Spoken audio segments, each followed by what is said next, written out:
지난 목요일인 31일에 중보기도 대원들과 함께 온양을 다녀왔습니다. 우리 교회가 매월 선교비로 후원하는 들국교회에서 예배를 드리고 그 후에 현충사 경례를 걸었습니다. 현충사는 그동안 몇 차례 다녀왔지만 이번에 특별히 눈에 띈 것은 은행나무였습니다. 노랗게 물든 은행나무가 아주 예뻤습니다. 그리고 온양에 은행나무 거리 축제가 있다는 것도 이번에 알게 되었습니다. 물론 은행나무 외에도 너티나무와 단풍나무도 예쁜 나뭇잎들을 보여주었습니다. 그리고 보통 소나무와는 전혀 다른 아주 특별한 소나무도 있어서 눈길을 끌었습니다. 연못 속에 헤엄치는 잉어와 금붕어도 무척 아름다웠습니다. 먹고 싶다는 생각이 사라질 정도로 이뻤습니다. 현충사 경례를 걸으면서 생각난 단어가 하나 있었습니다. 바로 조화라는 단어였습니다. 빨강, 갈색, 노랑, 파랑색의 잎들이 나무와 물과 조화를 이룸으로써 그 아름다움을 더 효과적으로 드러내었습니다. 그렇습니다. 이 세상 모든 것들은 다른 것들과의 조화를 통해 하나가 될 뿐만 아니라 추구하는 결과를 극대화할 수 있습니다. 예를 들면 합창이 그렇습니다. 또 합조도 그렇습니다. 제단을 장식하고 있는 꽃꽂이도 그렇습니다. 조화를 이룸으로써 추구하는 결과를 극대화시킬 수 있는 것입니다. 그런데 사람의 삶도 마찬가지입니다. 조화를 이루는 삶이 가장 아름다운 삶이고 가장 향기로운 삶이며 가장 가치 있는 삶입니다. 오늘 본문은 그것을 우리에게 가르쳐 줍니다. 본문은 교회 안에 있는 모든 성도가 하나가 되어야 함을 몸과 여러 지체에 대한 비유로 설명하고 있습니다. 몸이 다양한 지체가 있음에도 불구하고 그 지체들이 유기체적인 관계로 조화를 잘 이룸으로 통일성을 유지하는 것과 같이 성도들도 다양함 속에서도 통일을 유지해야 한다는 것입니다. 사실 몸이 하나의 기능만을 가지고 있으면 몸으로서의 역할을 할 수 없습니다. 본문 17절의 말처럼 만일 온 몸이 다 눈이면 듣는 곳은 어디입니까? 온 몸이 다 듣는 곳이면 냄새 맡는 곳은 어디이겠습니까? 결국 몸은 통일이 전제된 다양한 지체에 의해 조화를 이루어야 온전한 역할을 할 수 있음을 알게 됩니다. 이렇게 만드신 분이 하나님이십니다. 그리고 이런 조화를 원하시는 분도 하나님이십니다.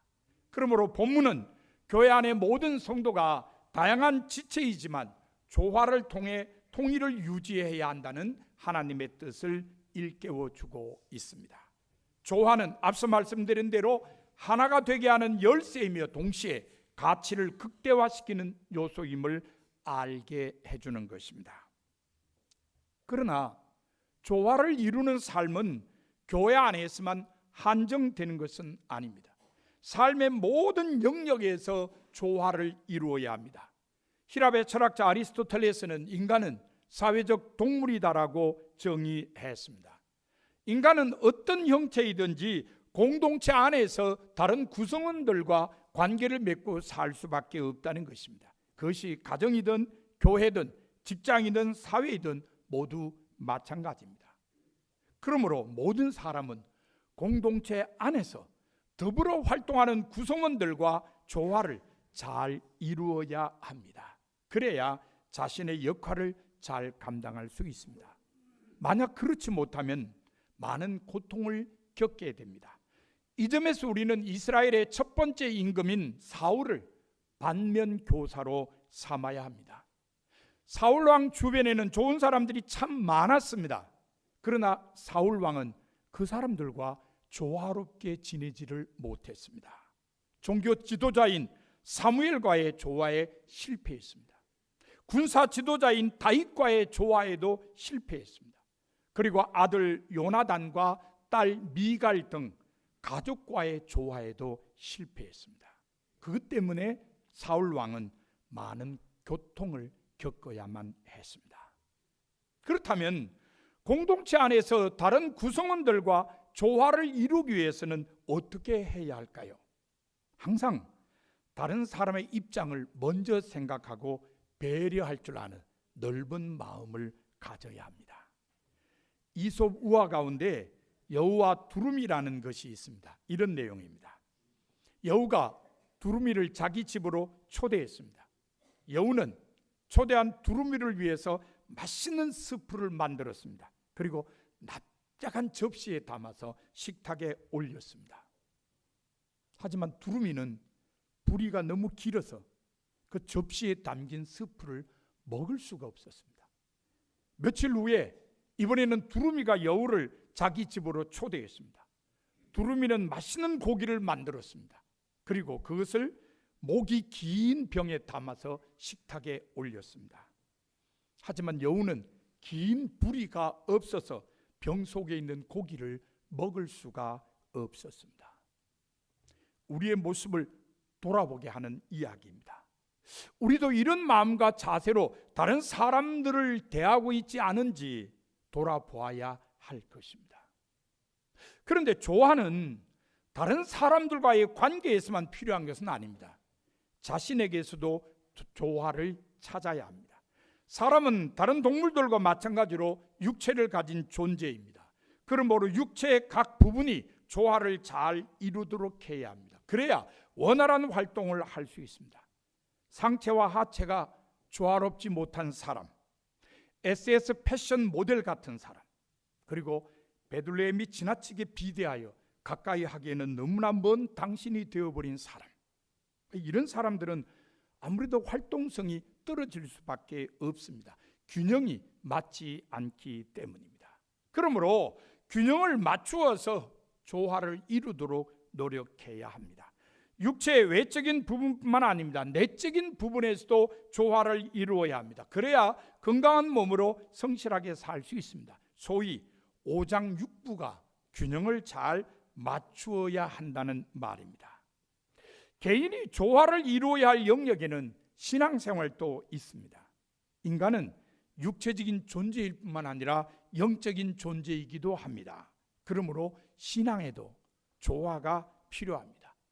피조물로서 창조주 하나님께 드리는 예배를 비롯해서 영혼의 숨쉬기인 기도, 생명의 양식을 섭취하는 성서 읽기, 영적 성장을 꾀하는 성서 연구, 주 안에서 형제 자매임을 확인하는 친교, 믿음의 자녀를 낳게 하는 전도, 그리고 이웃 사랑의 실천인 봉사까지 모든 것이 균형이 잘 맞추어서 조화를 이루도록 해야 합니다.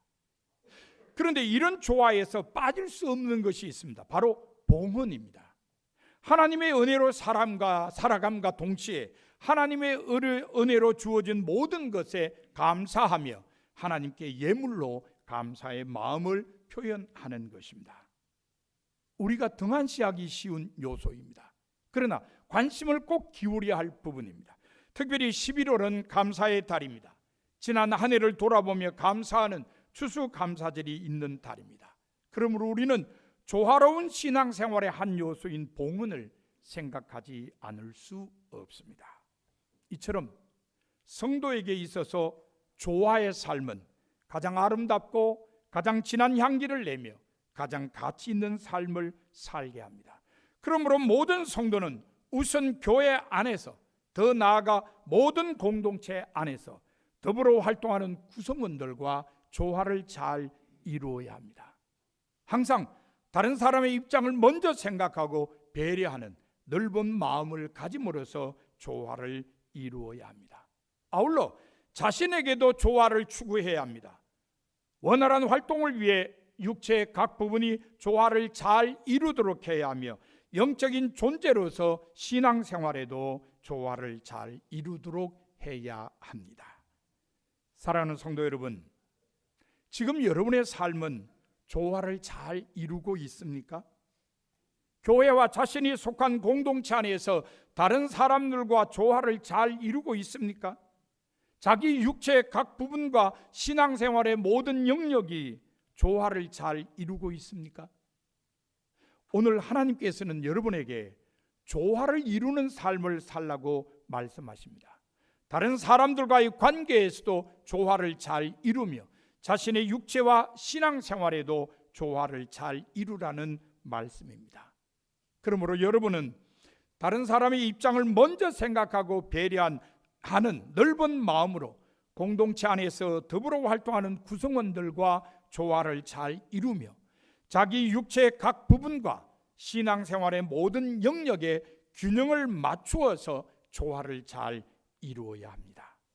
여러분 모두 조화를 이루는 삶을 살아서 하나님을 기쁘시게 해드리며 이웃에게 사랑받는 성도가 다 되시기를 바랍니다.